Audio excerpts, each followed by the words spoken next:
Well, I know a lot of people didn't like the idea about doing 3 hours of cardio while you're doing zapping of the blood, but you could set them up and ride your motorcycle at the same time. Now, I would recommend, I'm showing these on my wrist, and you can do them this way if you use some kind of armbands, but best to put them down by the ankles.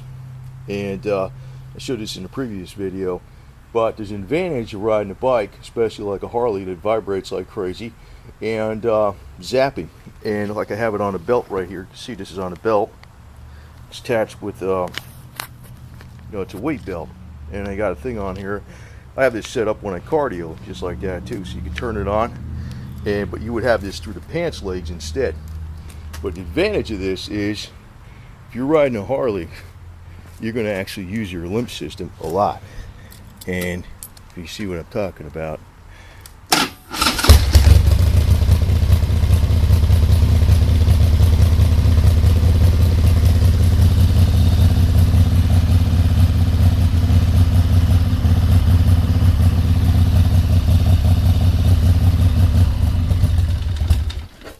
let's see what I'm talking about. Is there's a lot of vibration going on, and when you got a solid, especially if you got a rigid, and it's a swing arm frame, but the engine's mounted in there nice and solid.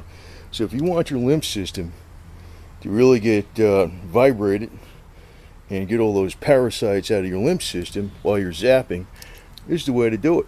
You don't even have to exercise. You can just take out your bike, cruise around for a few hours while you've got your zapping going. Now, I'd recommend, you can do them wrist to wrist, but ankle to ankle is better.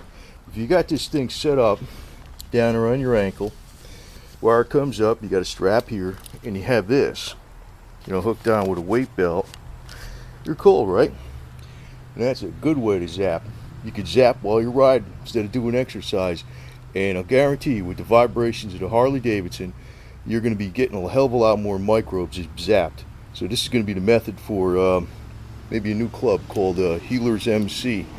The requirement is especially if you got a rigid frame. If you got a rigid frame, you got a solid mount engine, you're going to really be knocking those parasites out of your lymph system, and none of them are going to be able to hide. They're going to get all zapped, and you can be riding at the same time. Now, the best thing would be is if maybe you can have some wires coming off the peg with the zapper already installed into the electrical system. But that'll be getting on later on with some custom stuff. Maybe Mike Forrest from Bioelectric could set that up. Maybe a zapper that you can plug into your electrical system, and a couple wires coming off the foot pegs. That would really be cool. So we'd be all set, right?